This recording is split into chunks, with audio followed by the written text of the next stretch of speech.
students. Today my topic is antiemetics.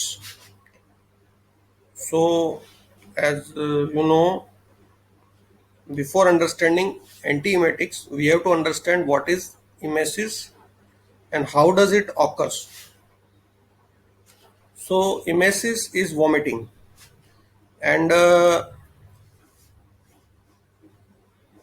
we will see how the emesis takes place. So, the mechanism of emesis, first of all, we will see.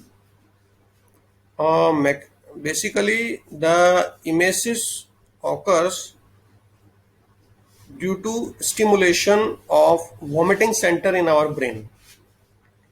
Emesis occurs due to stimulation of vomiting center in our brain.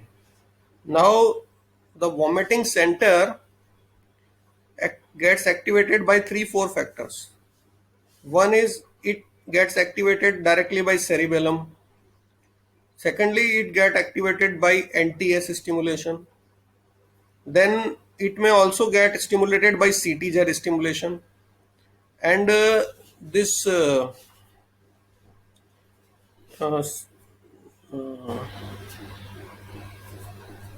vomiting center also gets stimulated by ear imbalance.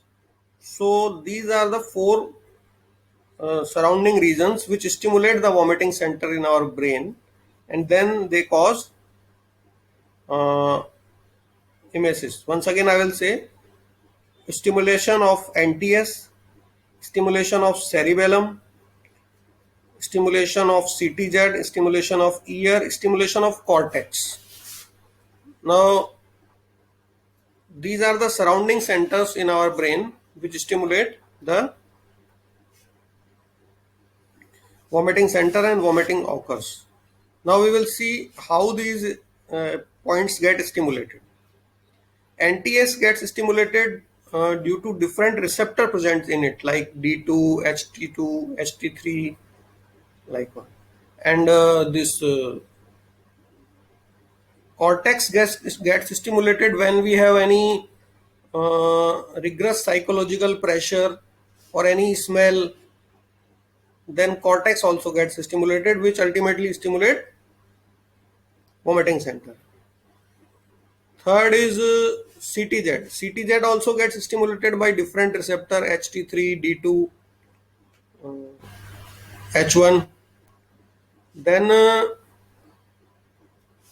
this ear particularly have two receptor M and H1. So due to effect on these receptor, ear also affects the vomiting center.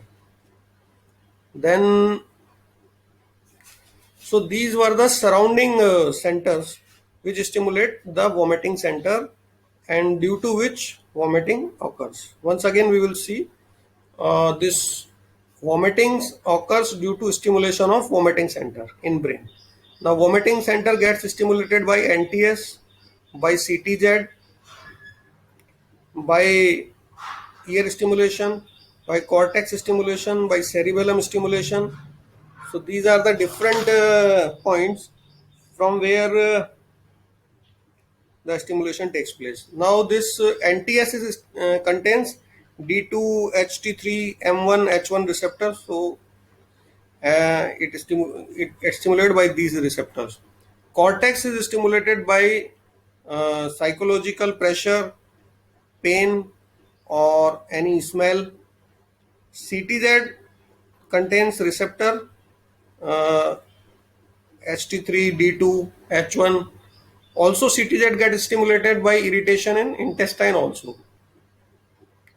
Then next is ear. Ear contains M and H1 receptor, due to which it gets stimulated and it causes activation of vomiting center.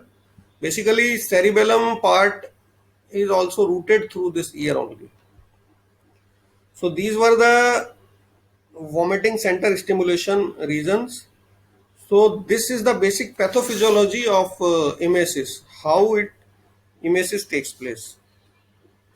This was under this I told you because to understand antiemetics we have to understand these reasons of emesis. Now we will go on the topic antiemetics. So antiemetics are the agents which are used to treat emesis or vomiting, or used to avoid emesis or vomiting. Now first of all we will see classification of antiemetics, then one by one we will see uh, each class detail. In this section we will cover initial few categories of antiemetics, and in next session we will take remaining categories of antiemetic. But what are the main categories? First of all we will see. So antiemetic drugs are divided into 5-6 main categories. Those are: first is anticholinergics, second is antihistaminics, third is neuroleptics, fourth is prokinetics, fifth is ST3 antagonist, sixth is ST4 agonist. So these are the few categories. Now we will see one by one. So first category is anticholinergics. Drugs included in this are hyoscine and dicyclomine. In anticholinergics, there are two important drugs, hyoscine and dicyclomine. Mechanism of action, as I told you, this M receptors are found in ear. So these drugs basically blocks that receptor present in ear, and they help in prevention of emesis, because if the receptors in ear M receptors are blocked, which ultimately do not pass the information to vomiting center, and vomiting do not occurs. One more use of these drugs is these are used in motion sickness. Motion sickness is the condition when we travel somewhere. So while traveling we feel vomiting. So this is because imbalance in our ears M receptors, and which ultimately results in vomiting. So when we block this hyoscine and use this hyoscine and dicyclomine, they block this imbalance in ear and stimulation of vomiting center. So first category of drug was anticholinergic. Name of drugs: hyoscine and dicyclomine. Mechanism: they block the M receptor present in ear, so prevent ear imbalance and so prevent vomiting. Additional use: also used in motion sickness. Second category is antihistaminics. In antihistaminic, mainly used drugs are promethazine and diphenhydramine. Promethazine and diphenhydramine. Mechanism of action of these drug also effect on ear. In ear H1 receptors are also there, so they block those receptors. That's why they prevent the stimulation of vomiting center, and vomiting does not occur. Additional use, similar like anticholinergic, these are also used in motion sickness. So we have seen two categories: anticholinergics and antihistaminic. Mechanism, anticholinergics and antihistaminic, we have seen their mechanism also and their drugs examples also. Now we will see the third category. Third category is neuroleptics. Neuroleptics or D2 antagonist. Drugs example are chlorpromazine, triflupromazine, penfluridol, haloperidol. Now what is their mechanism? They blocks D2 receptor, and D2 receptor are found where? They are found in NTS, nucleus tractus solitarius, and also CTZ.